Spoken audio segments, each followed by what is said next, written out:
사랑하시는 시청자 여러분, 안녕하십니까?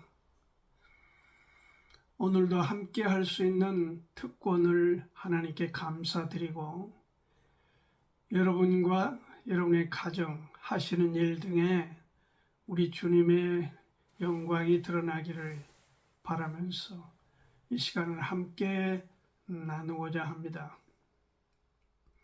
존 메이스필드가 쓴 예수에 대한 심판, 이런 연극 대본에 의하면은 빌라도의 와이프였던 프로쿨라가 예수님을 처형하는 그 일에 최종적으로 책임을 지고 완수했던 로마 백부장 론기누스에게 묻는 대목이 나옵니다. 프로쿨라는 론기누스에게 묻습니다. 그가 죽었다고 믿나요? 론기누스는 대답하기를, 아닙니다, 부인. 그는 사람들이 방해하지 못하는 세상에 있습니다. 그렇게 대답을 하지요. 이 세상에는 오만 가지의 종교가 있고, 그 종교를 배경으로 또한 종교 지도자들이 있습니다. 그러나 그 누구도 성경을 제외한 곳에서 부활에 관한 선명한 그런 제시를 하고 있는 종교나 사람은 없습니다. 아마도 역사가 지나고 흘러도 그러한 일은 없을 것입니다. 왜냐하면 부활은 사람이 할 수 있는 일도 아니고 사람의 영역도 아닙니다. 부활은 하나님의 소관이자 하나님의 영역이기 때문에 그러합니다. 예수님을 처형하여 그렇게 잔인무도하게 죽였던 그 일은 사람들이 했습니다. 그렇게 죽이는 일은 사람들이 했지만 주님을 살리는 그 일에는 그들은 어떻게 할 수 없었습니다. 그거는 왜냐하면 자기들의 영역이 아니기 때문입니다.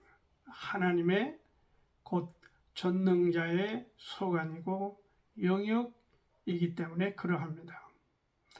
오늘 수많은 교회들이 예수 그리스도의 부활을 찬양하고 예배하는 뜻깊은 날입니다. 이 뜻깊은 주님 부활을 찬양함에 있어서 너무 많은 분량의 영역이 변질됐다. 그래서 오히려 주님의 부활의 그 실체는 사라지고 껍데기만 남아서 사람들이 교회가 일과성으로 그렇게 행사 또는 이벤트화 해버리는 경향을 목격하고 있습니다. 그래서 오늘 저는 제목을 본문 요한복음 20장 11절부터 31절까지 내용에서 부활은 반복되는 행사가 아닙니다.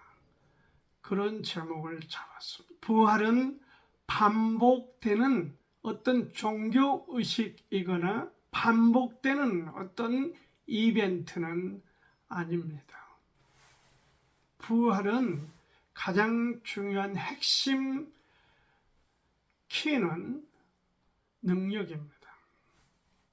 오늘 그 부활의 능력에 대해서 어떤 당시 상황에서 우리에게 어떤 교훈들을 제시하고 있는지 오늘 함께 살펴보고자 합니다. 먼저 여기 부활하신 주님께서 이 부활은 탄식의 눈물을 극복해주는 능력이 있다.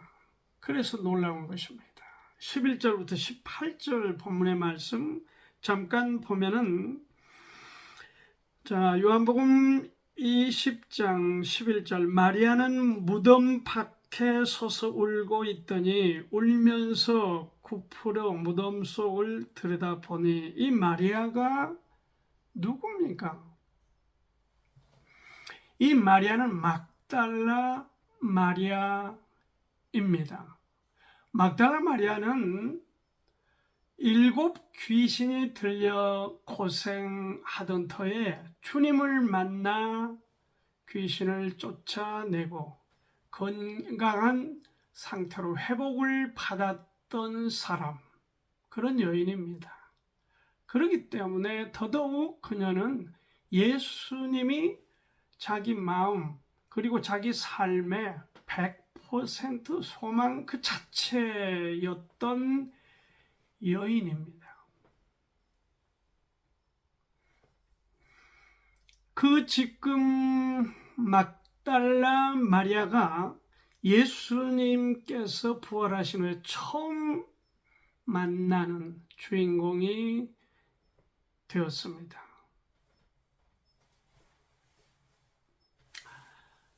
그래서 그 슬퍼하고 있던 자기 소망의 전부가 없어져 버린 그 막달라 마리아가 슬픔에 잠겨서 흐느끼며 고통스러워하면서 지금 무덤에 시신이라도 붙잡고 자신의 정성을 다하여 그 슬픔을 좀 씻고자 그렇게 아마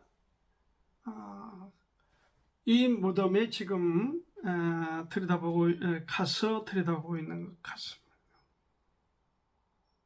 깊은 슬픔에 잠겨있던 막달라 마리아, 그녀에게 주님이 최초로 부활하신 주님이 사망의 무덤을 박차고 일어나 주님께서 그 능력 자체이신 그 주님께서 지금 마리아를 만나 주시고 14절에 보면 이 말을 하고 뒤로 돌이켜 예수의 서신 것을 보나 예수신 줄 알지 못하더라. 예수께서 가라사대 여자여 어찌하여 울며 누구를 찾느냐 하시니, 마리아는 그가 동산직인 줄 알고 가로되 주여 당신이 옮겨갔거든 어디 두었는지 내게 이르소서 그리하면 내가 가져가리라. 지금 시신이라도, 예수님의 시신이라도 붙들고 자기 슬픔에 어떻게 감정을 좀 표현하고 싶은 그런 막달라 마리아의 신앙, 그의 애절함, 그 장면을 여기서 지금 우리가 볼 수가 있습니다. 그러나 예수님이 나타났음에도 불구하고 워낙 그 슬픔이 컸기 때문에 막달라 마리아는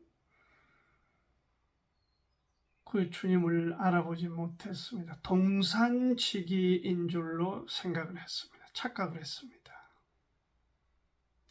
그러나 그 주님께서 마리아에게 격려하여 소망을 부여해 주신 것을 16절 이후에서 볼 수 있습니다. 18절을 막달라 마리아가 가서 제자들에게 내가 주를 보았다고 또 주께서 자기에게 이렇게 말씀하셨다 이러니라. 제자들이 모여있는 곳에 가서 막달라 마리아가 내가 예수님을 만났다. 그리고 슬픔 가운데 있던 나에게 새 소망을 주시고 슬픔을 씻어 주셨다.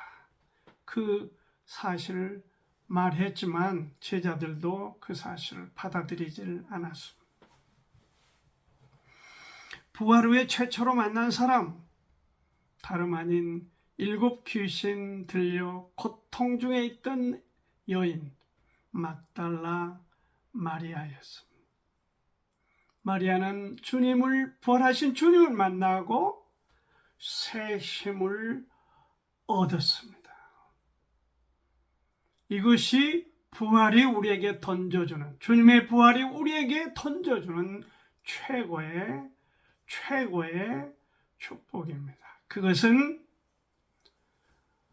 슬픔을 이겨내는 힘, 능력 그 자체입니다.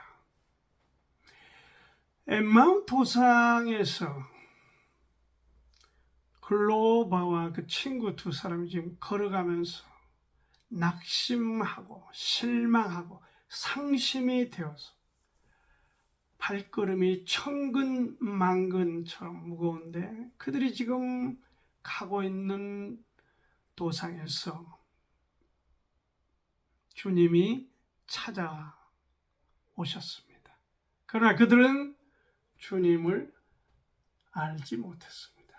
그들이 주님인 줄 알았을 때 주께서 그들을 위로해 주시고 새 힘을 불어주었습니다. 누가복음 24장 13절 이후에 이 내용이 자세히 있습니다.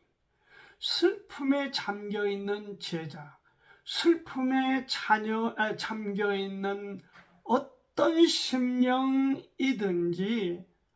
주님을 주님으로 인정하고 주님의 주권을 받아들여서 믿음으로 사는 사람들에게는 그 부활의 주님을 통해서 슬픔을 극복할 수 있도록 놀라운 능력으로 입혀주심을 우리가 여기 최초로 주님을 부활 후 최초로 만났던 막달라 마리아를 통해서 배울 수 있습니다. 우리는 왜 탄식과 슬픔이 끊이질 않습니까?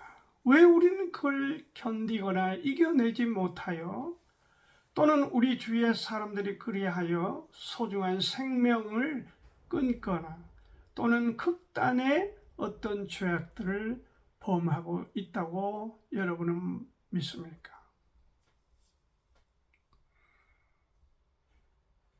부활의 주님을 만나지 못했기 때문에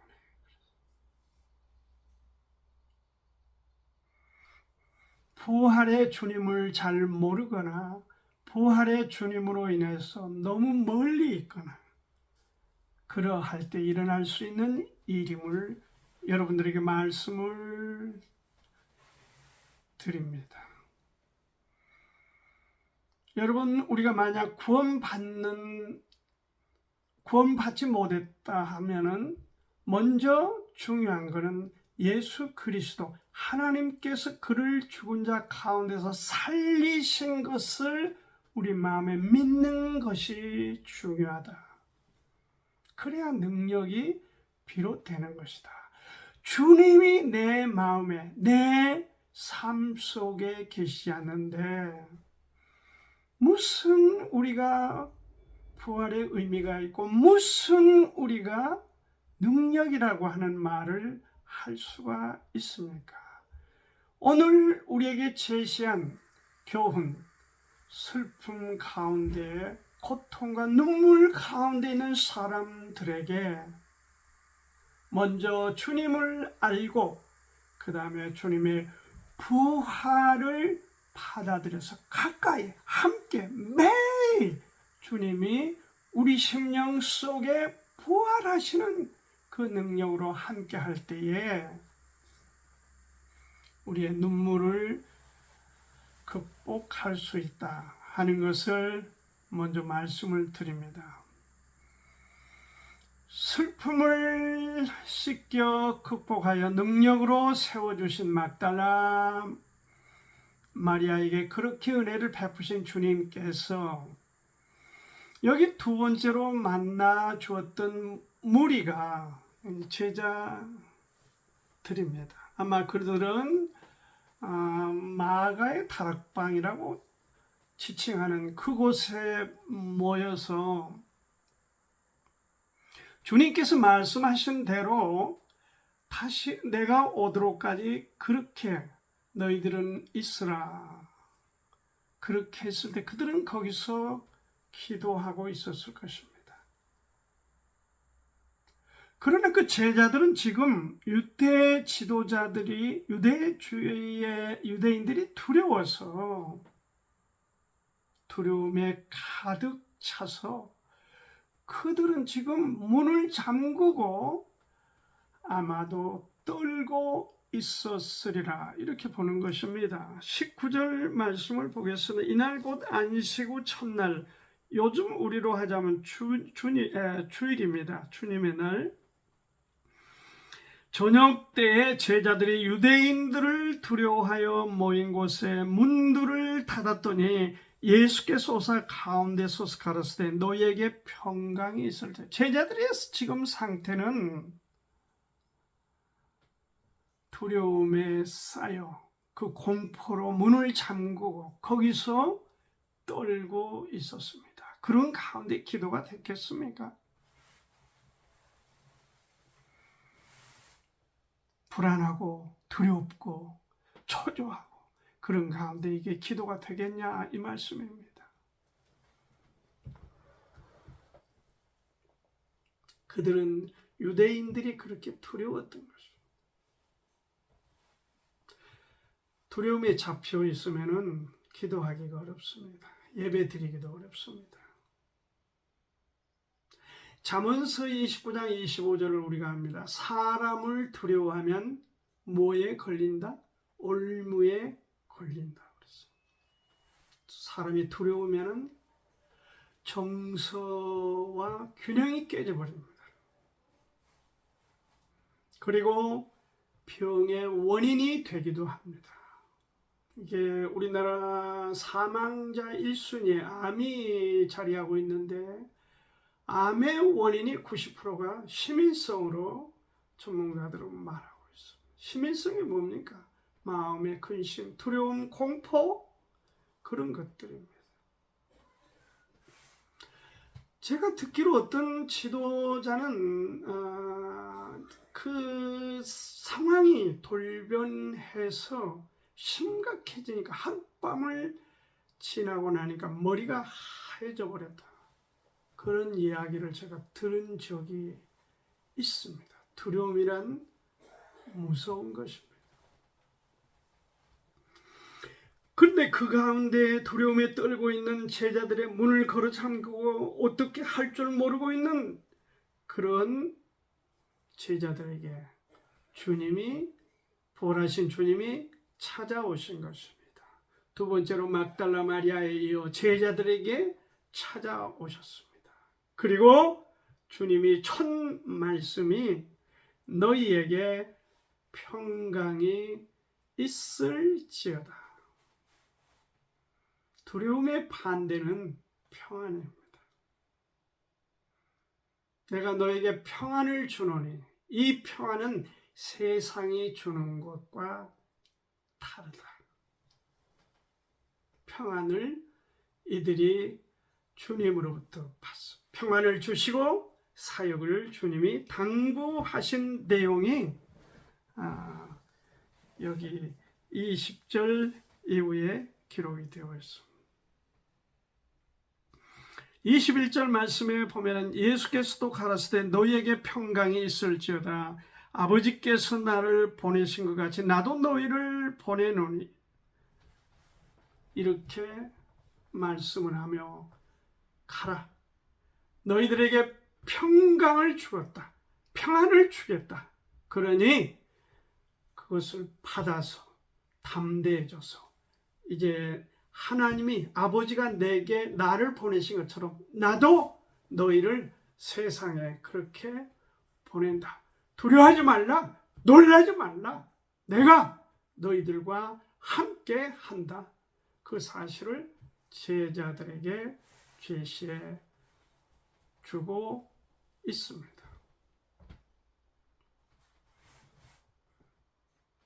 그리고 그 평강을 받은 제자들이 여기 기뻐했다고 말씀이 나와. 기뻐했어. 마태복음 14장 27절 이후에도 보면 갈릴리 바다에서 그들이 풍랑으로 두려워해서 공포 가운데 있을 그때에 예수님께서 나타나시고 안심하라. 나니 두려워하지 말라. 주님은 어떤 우리가 두려움이나 어떤 우리가 공포 속에 있더라도 찾아오셔서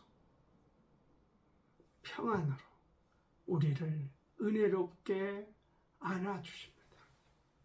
그래서 우리는 주님이 좋습니다.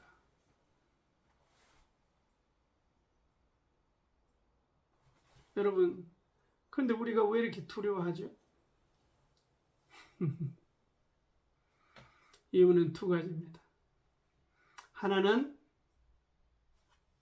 그 주님을 모르기 때문입니다. 또 하나는 그 부활의 주님을 멀리하기 때문입니다. 모르는 것과 멀리하는 것, 멀리하는 것은 믿는 구원받은 사람에게 적용할 수 있고, 모르는 것은 불신자를 지칭해서 말하는 것입니다. 이 두 가지 경우 다 두려워할 수 있습니다. 이 세상에 주님보다 더 크거나 능가할 수 있는 어떤 해로운 일은 없음을 우리는 분명히 여기서 받아들이고 믿었으면 좋겠습니다. 두려움도 평안인 주님이 오시면 사라집니다. disappear, 사라져버립니다. 그러므로 우리가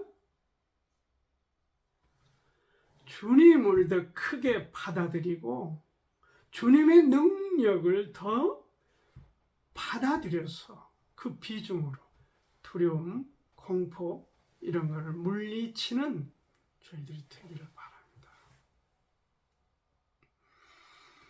트루만 대통령, 미국 대통령 재임 기간에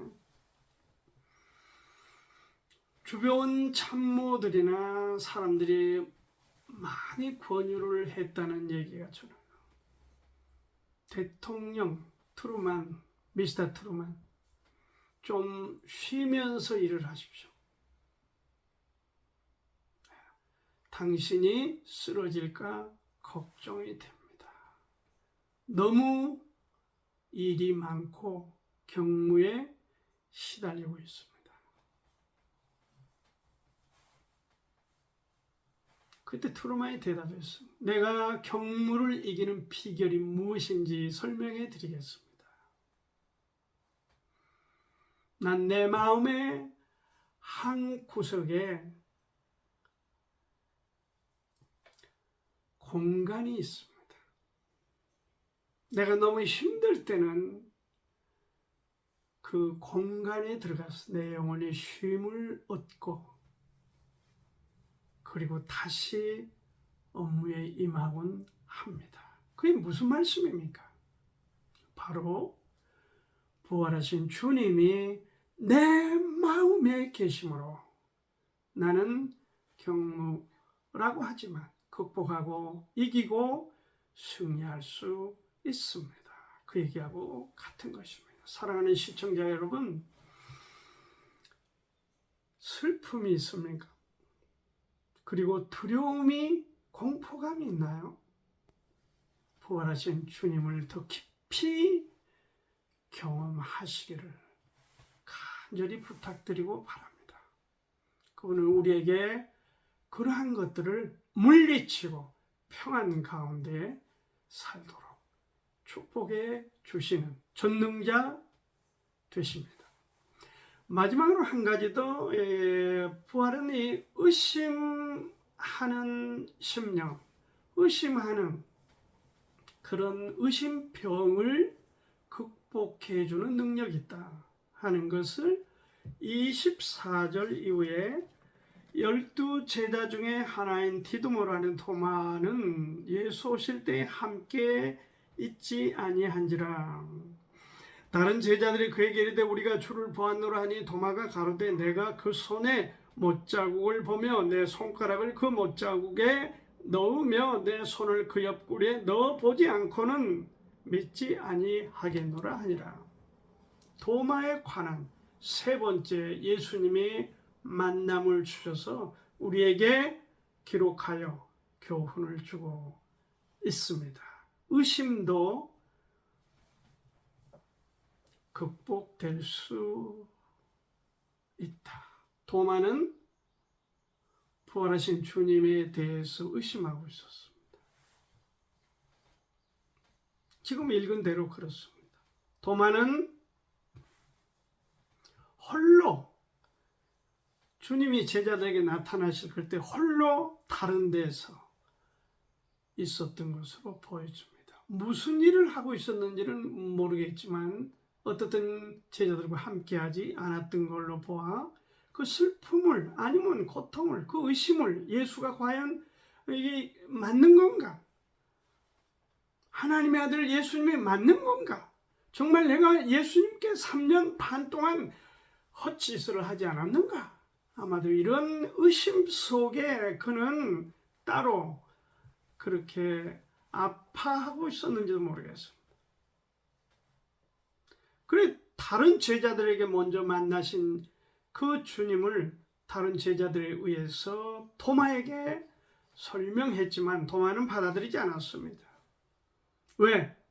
따로 홀로 있었기 때문입니다. 잠언서 18장 17절이 그렇습니다. 무리에게서 스스로 나뉘는 자는 자기 소욕을 따르는 자라 온갖 참 지혜를 배척하느니라 그렇습니다. 이게 바로 오늘 우리에게 적용을 하자면 우리 신앙이 개인적인 것은 바람직하지 않다. 우리의 신앙은 반드시 교회적이어야 된다. 그래서 함께 형제 자매들이 교제하며 삶을 나누며 믿음을 나누며 그런 공유함 속에서 더 신앙이 튼튼하고 확실해진다 하는 것을 가르쳐주는 교훈입니다. 그래서 성도 간의 교제가 중요한 겁니다. 그래서 교회가 중요한 겁니다. 교회의 역할은 그런 것입니다. 무슨 종교적인 의식 정도로 해서 일과성으로 해서 무슨 달걀을 삶아서 아이들에게 나눠주면서 이것이 마치 무슨 부활하는 실물 교육, 실천과 교육이나 되는 것처럼 그렇게 하는 것은 아니에요. 왜 멀쩡한 달걀을 삶아서 오히려 죽여서 나누어 준다는 게 그게 넌센스입니다. 이게 지금 언제부터 교회의 하나의 의식 전통입니다. 달라질 때도 됐습니다. 지금은 21세기고 지금은 내 손 안에 온 세상이 다 들어있는 이런 첨단을 가고 있는 시대에도 우리의 사고가 바뀌질 않고 있습니다.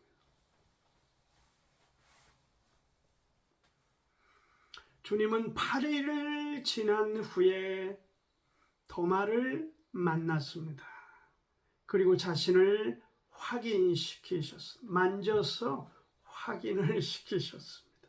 말하자면 개인 레슨을 하는 겁니다. 개인 레슨을 도마는 받았습니다. 그리고 주님이 도마에게 책망을 하셨습니다.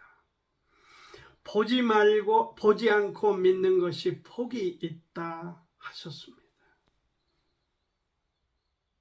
믿음이 없는 것이죠. 도마처럼 왜 우리가 의심을 합니까? 믿음이 없거나 믿음을 부활하신 주님을 멀리하기 때문에 그렇습니다. 그래서 의심이 듭니다. 의심 중에 가장 이 정신병으로서 심각한 것이 의처증, 의부증 이런 거 아닙니까? 고쳐지기 어려운 병입니다. 근데 주님은 고치실 수 있는 능력을 갖고 계십니다. 오늘 말씀을 맺겠습니다.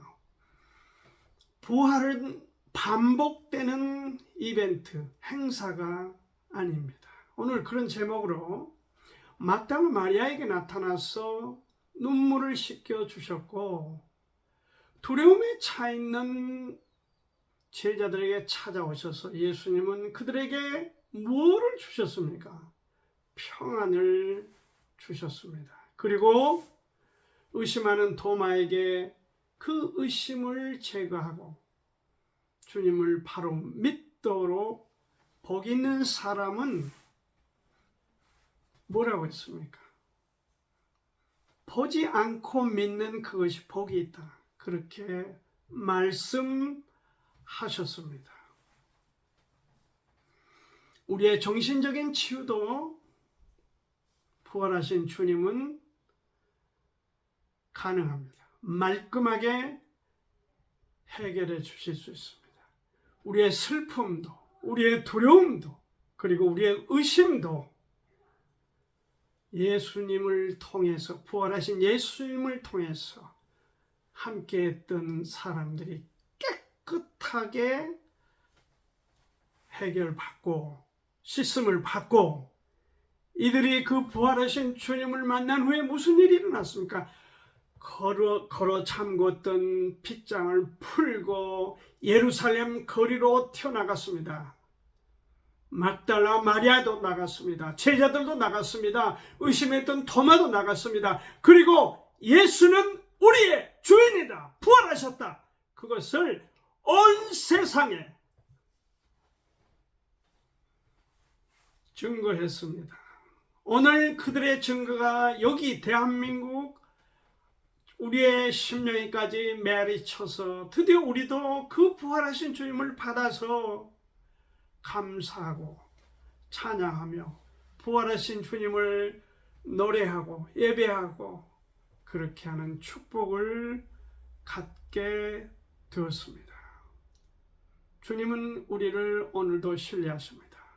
우리 또한 부활하신 주님을 신뢰하고 그와 같은 축복을 누리는 우리의 생애와 우리의 모든 주변의 사람들이 함께 할 수 있도록, 여러분들이 그렇게 역할을 할 수 있도록 여러분께서 부활하신 주님과 더 돈독한 관계를 가져서 축복의 삶을 살아갈 수 있기를 바라고 축원합니다.